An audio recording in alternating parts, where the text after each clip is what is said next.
Hi, I'm Jennifer. Welcome to Weekly Marketing Club, where I outline key activities to bring your author brand towards online visibility.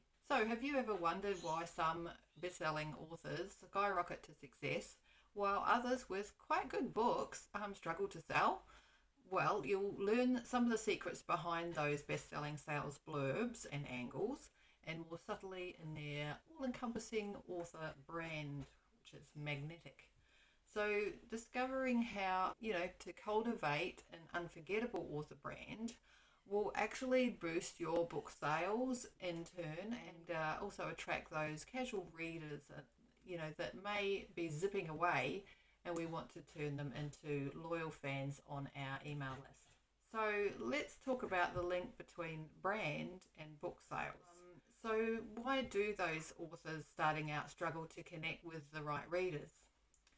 In The World's Best Copywriting Secrets by Bob Bly, it's an ebook you can't find on the internet anymore, it explained about the reptilian brain, that we walk around mostly thinking about what we need for dinner, what little Johnny wants for a school project, your deadline, and the boss's face when you last missed the deadline, the gutter needs fixing, all those kinds of things.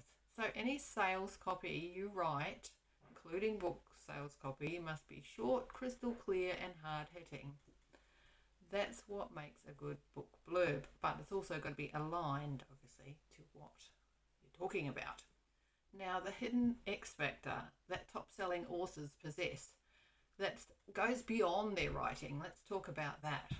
Well, you know that book, The Psychology of Money, and it's a huge bestseller.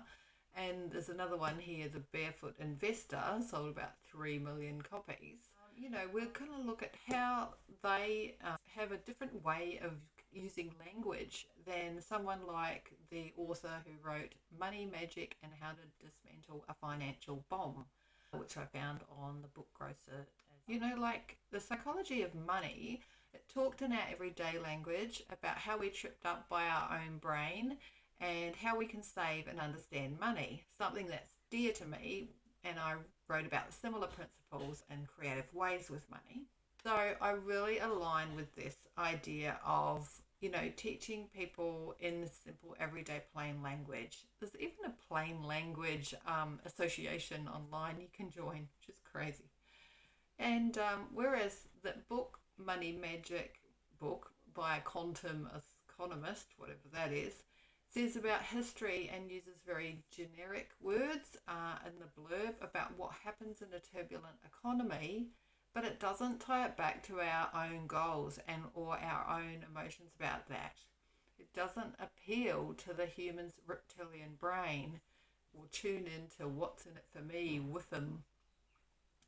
So Ethan Donati, that prolific marketer, said that success as a brand and business lies in the what's called resonance stage of his brand and client pyramid. So resonance is sort of more at the awareness stage. There's a sense of togetherness between you and your customer, or reader in this case.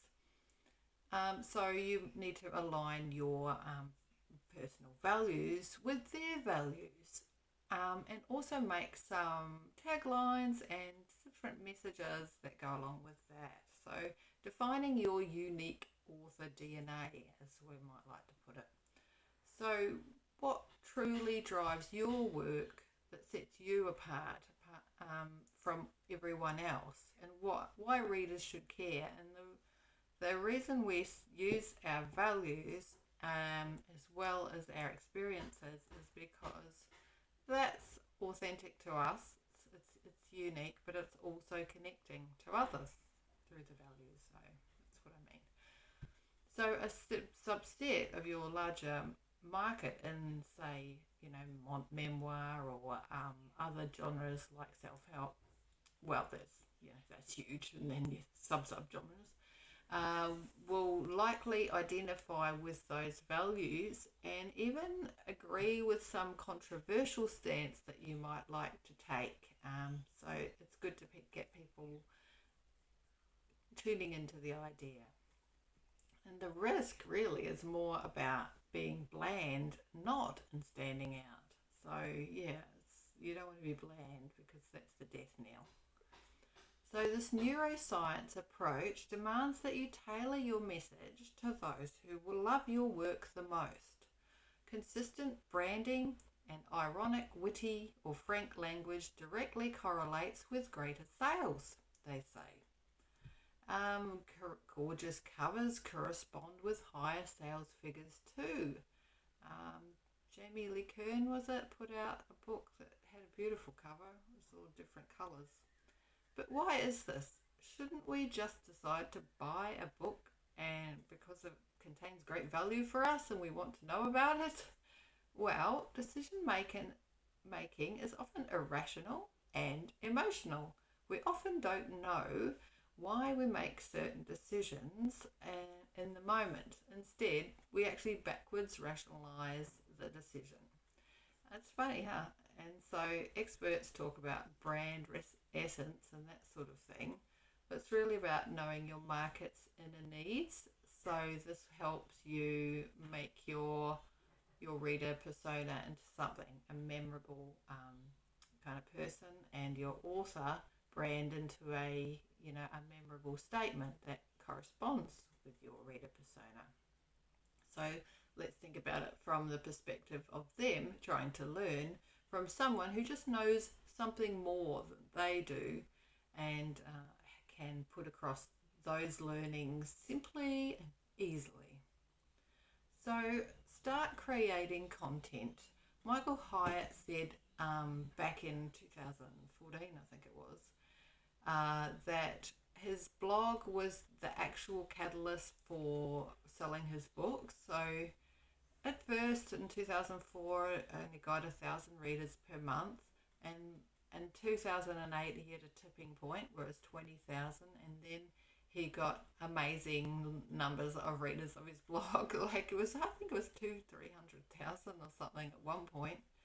And he credits his success with diving into social media, even though he was middle-aged at that time, and blogging consistently and, finding his actual narrative voice and being authentic to him. So let me read you what he said. When I started making it about the reader and not about me, it was a little shift but a huge impact. I tell a personal story, which is important in terms of connecting with the audience, but I quickly turn it and make it about them. That's certainly key. He published Platform in 2012, and by 2014 he reached nearly 400,000 readers per month, as I said. So the key to brand longevity as an author is to adapt and evolve with the times, but without losing your core identity, and make sure that you have your values front center. Think back to your humble beginnings and remember what it's like to be a novice. Ditch the acronyms and the income, wealth levels, statements, promises and all that to better resonate with others who are, after all, they're a little bit suspicious. So why bother trying to promise the world when they're not going to believe you anyway? Also have a continually improving but understandable author brand, and that's your ultimate investment and future book sales. Thank you. I'm Jennifer. Please subscribe and check out the links below. Thank you.